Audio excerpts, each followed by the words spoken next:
Por intermedio del latín literario, pasaron al español vocablos cultos de origen griego como biblioteca, escena, comedia, coro, drama, gramática, filosofía, idea, melodía, metáfora, museo, oda, retórica, sinfonía, tragedia y otros muchos.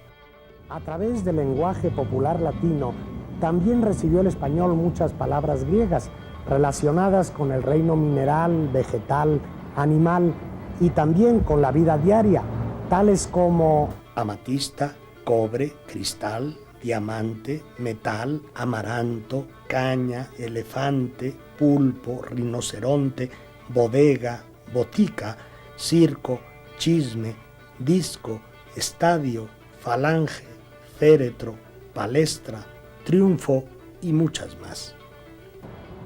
Aún en la época imperial romana se introdujeron helenismos en el latín vulgar. Desde entonces proceden la palabra cada y los sufijos verbales izar y car, como en autorizar, realizar, guerrear, etc. Posteriormente, el latín sirvió de vehículo que trasladó al español numerosos términos griegos de carácter eclesiástico, valiosísima aportación lexicológica del cristianismo, tales como ángel, apóstol, bautismo, blasfemia, católico, Cristo, diablo, diócesis, Eucaristía, evangelio, iglesia, paraíso, etc. A todo lo anterior debemos añadir el enorme conjunto de denominaciones técnicas puestas a objetos que la cultura helénica no poseyó, pero que han servido para formar palabras que ahora utilizamos mucho, como electrocardiógrafo, como telegrama, como planimetría, arqueología, etc. A mí en la secundaria me enseñaron que biología provenía de bios, vida, y logos, tratado, que quiere decir estudio de las leyes de la vida, ¿no? Sí, ay, sí. Con razón, el otro día que fui al seguro, me decía el doctor que yo tenía gastroenteritis. Pues, ¿qué cosa es eso? Bueno, gastroenteritis viene de gastros, que es estómago, enteron, que es intestino, y la terminación itis, que significa inflamación. Entonces, gastroenteritis es la inflamación de la mucosa que cubre el estómago y el intestino. Ay, y yo que creía que me estaba muriendo. Bueno, después de los griegos podemos hablar de los cartagineses. Los cartagineses, un pueblo de fundación fenicia en el norte de África, que después llegaron a España y se invadieron toda la península, con lo cual además se reafirmó la influencia que ya habían tenido sus antecesores. El fenicio es una lengua semítica y por lo tanto el púnico o cartaginés también.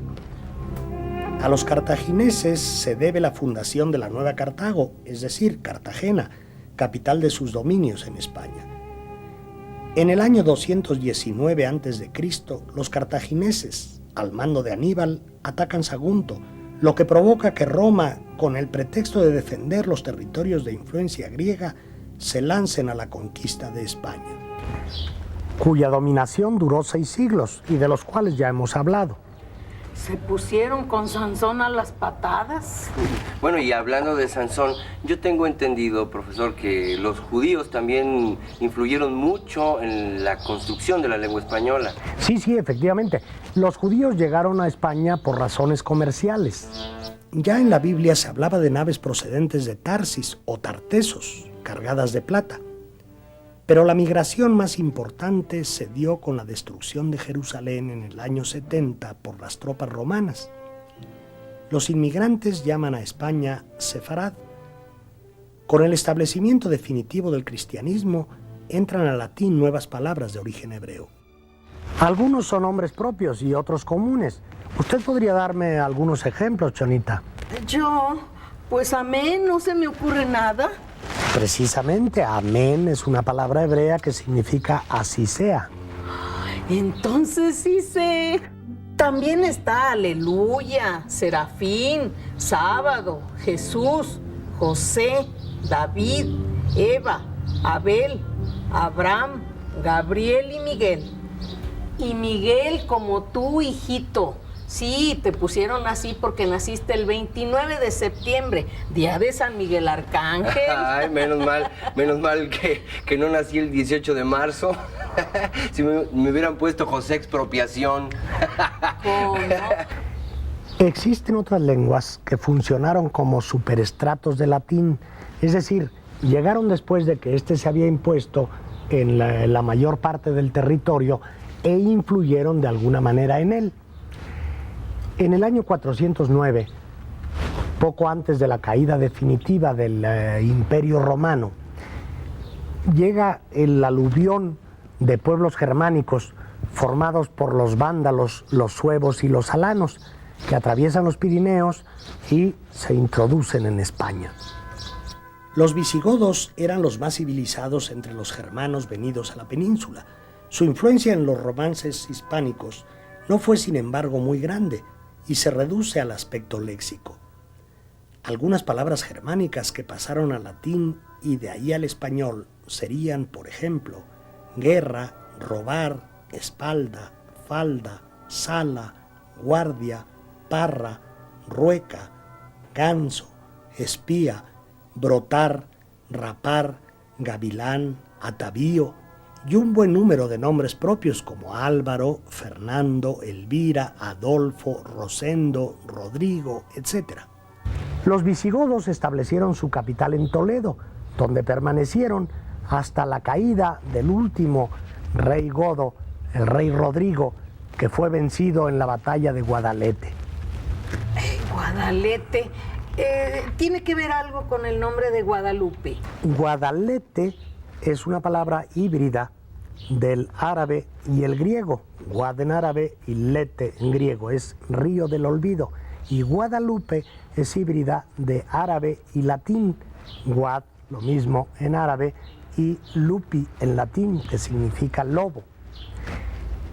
Cuando empezaba a consolidarse el aluvión germánico en España y en Europa en general, en la península arábiga, las tribus dispersas tuvieron un aglutinante muy fuerte.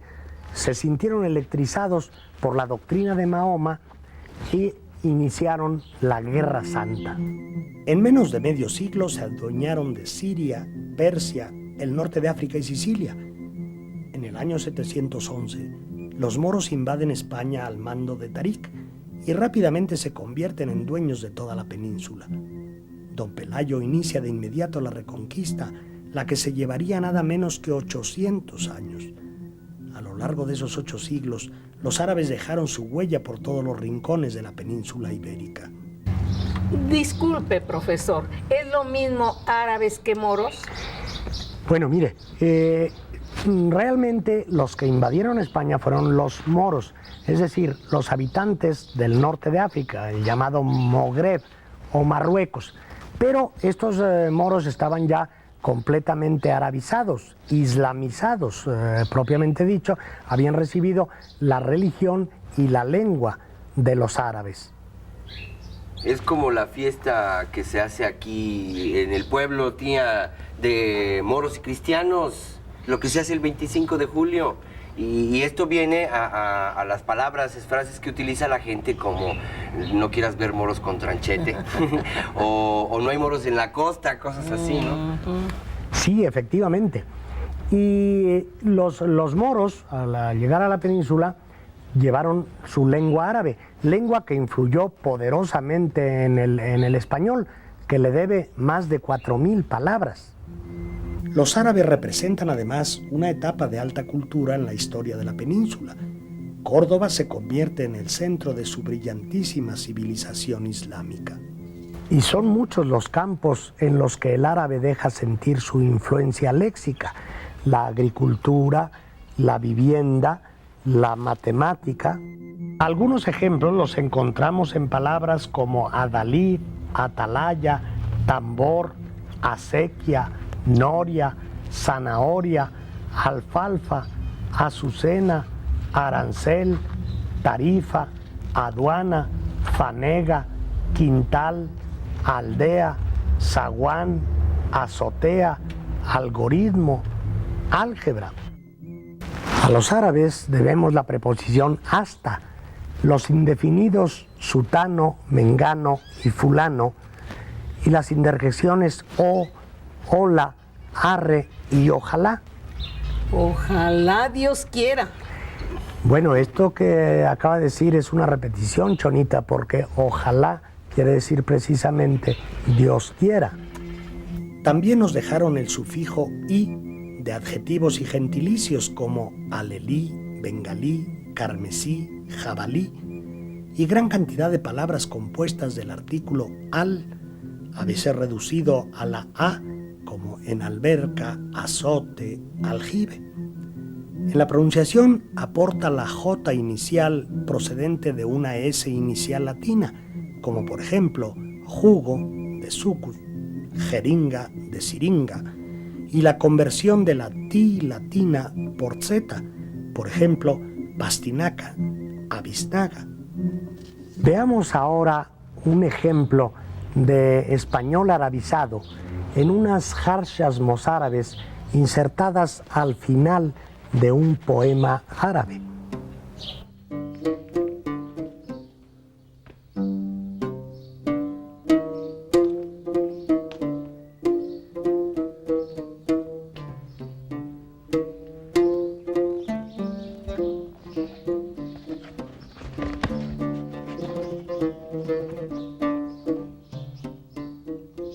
Gares yes de vina e de vinas vilak, garme can me bernad, mio habibi shaak.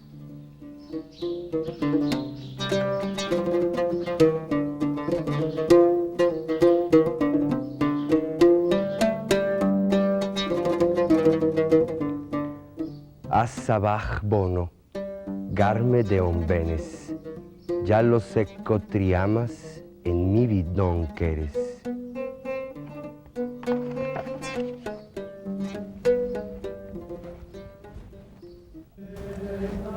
La primera manifestación del castellano usado ya con plena conciencia lo tenemos en las glosas emilianenses, compuestas en el monasterio riojano de San Millán de la Cogolla, y en las glosas silenses, así llamadas por haber pertenecido su manuscrito al monasterio de Silos, situado al sureste de Burgos.